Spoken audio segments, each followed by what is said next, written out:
Hi everyone, this is the fourth lecture for economic issues in public administration. In the previous lecture, we learned the basic series of classic economics, supply and demand, and welfare economics. Classic economists believe that free markets can achieve efficient allocation through the competition. Also, they believe that government interventions prevent free markets from achieving market equilibrium.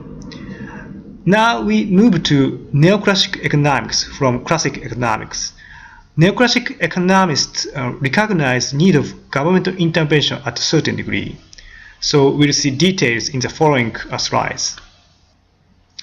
This is a slide which shows where we are now. We covered fundamental assumptions of classic economics. The main purpose of economics is to solve scarcity. To generalize human behavior, they assume that individuals are self-interested and rational to maximize profits and cost when making their economic exchanges. Also, to solve scarcity, their analysis focuses on allocative efficiency. In lecture 3, we learned a series of classic economics, supply and demand, and welfare economics, which explains that free markets can achieve efficient allocation. However, as explained in the first slide, neoclassic economists identify several situations where free markets fail to achieve efficient allocation. So this series is called market failure.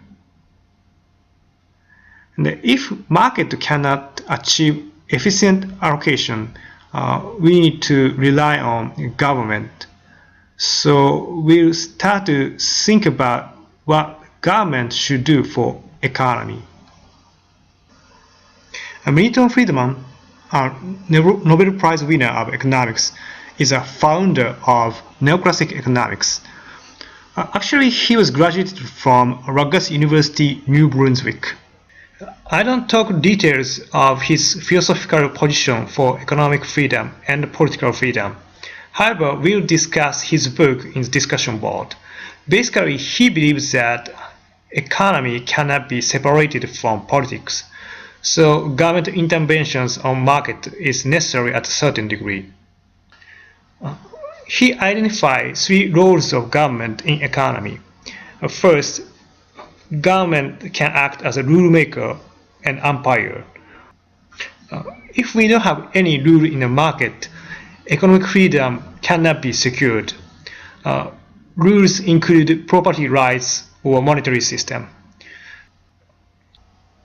Second, Friedman recognized that free markets sometimes cannot achieve allocative efficiency, especially in technical monopoly and neighborhood effects. Neighborhood effects are later called externalities. So the second role of the government in his theory is to correct technical monopoly and neighborhood effects led by free markets. So today we'll cover how technical monopoly and neighborhood effects led by free markets fail to achieve allocative efficiency.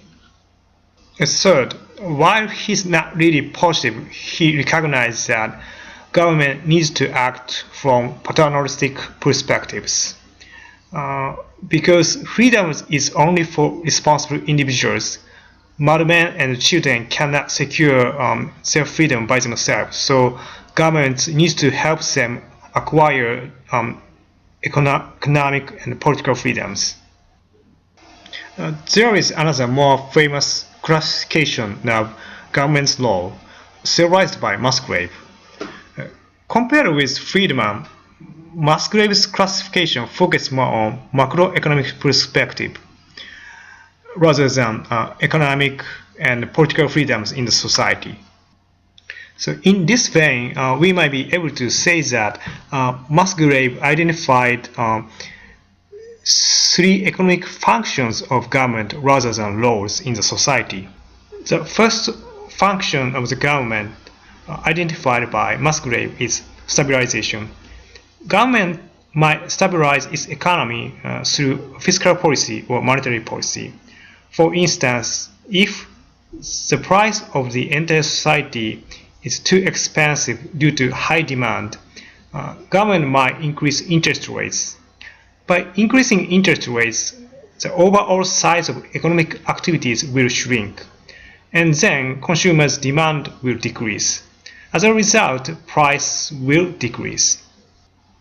The second function of the government is redistribution of income.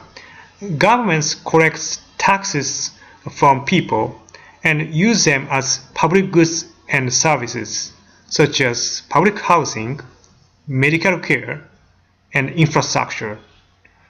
At this point, you might remember three allocative decisions under scarcity: which goods and services to produce, how to produce them, and who gets these goods and services in a society. Redistribution is about which goods and services to produce, how to produce them in a society. The third function of the government is allocation. It's about how to allocate public goods and services to people in a society. In terms of allocative decisions, it's about who gets goods and services in a society. In sum, Musgrave identified three separate functions of the government in economy, but in actuality, these three functions are intertwined to achieve allocative efficiency. In the last two lectures, I explained that the main purpose of classic and neoclassic economics is to solve scarcity and achieve efficient allocation. But it's time for us to define what allocative efficiency is in neoclassic economics. And please note that efficient allocation is different from equal allocation. Some people might say that a government needs to provide more goods and services for low-income people based on social equity perspective. However, that is not allocative efficiency, it's about social equity. According to the Pareto criterion, allocative efficiency is achieved under the situation where scarce resources are used up in a way that nobody can improve their own welfare without impairing others' welfare. In other words, without any shortage or excess of goods and services, all the resources are used up by individuals who follow their own preferences. And please remember that at market equilibrium point, there is no shortage or surplus of goods. And classic economists theorize that free markets are self-correcting interactions of buyers and sellers finally reaches market equilibrium. However, neoclassic economists identified several cases where free markets fail to achieve allocative efficiency. In economics, time market failures means conditions under which the market is unable to allocate resources efficiently. In this lecture 4, we'll cover two market failures, monopoly and externalities. And in lecture 5, we'll cover public goods and imperfect information. The first market failure we'll study is monopoly. As all of you know, monopoly means only one producer in a market of a good. So monopoly violates the perfectly competitive conditions of the market because in that market there should be many buyers and sellers. Also, they should be free to enter that. Unlike that competitive market, if the market has only one producer, the producer can determine the price because there is no competition. And further, producers are self-interested and rational.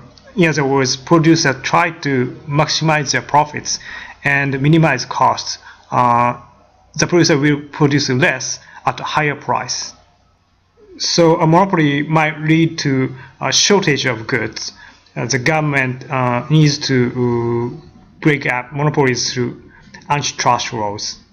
However, there are some cases where monopoly can provide efficient allocation, that is, natural monopoly. A situation where one farm can produce the total output of the market at a lower cost than several farmers could. Such situation occurs when a provision of goods and services require a huge investment and fixed cost, such as electricity, gas, or transportation. Now, let's see a case where natural monopoly can lead to efficient production of goods.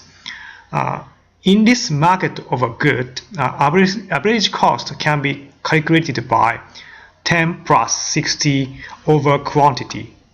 According to this formula, one company can produce 6 units for $20. Two companies produce 12 units for $40.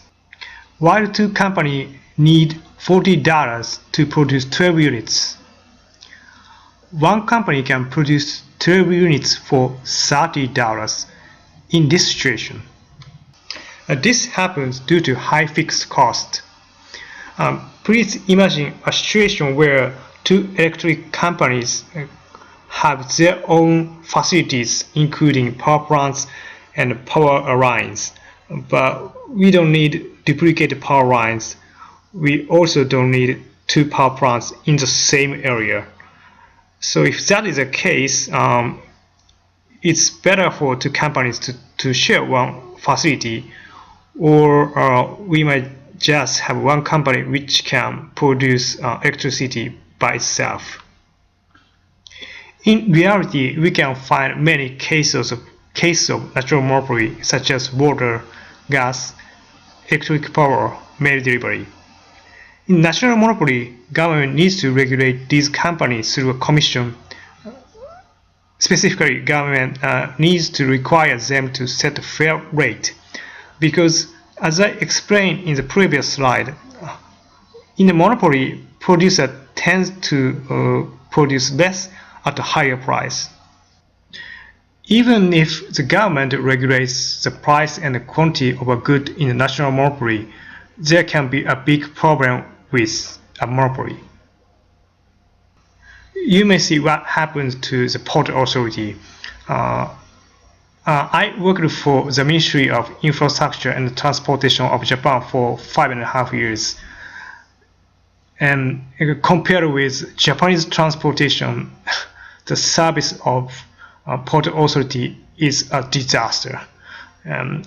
That low quality of service can be explained by the theory of monopoly, because monopoly position can cause enterprise to be very lazy, and that's maybe why the Port Authority places less effort to improve services. This is the end of this video. In the next video, we'll learn another type of market failure, externalities.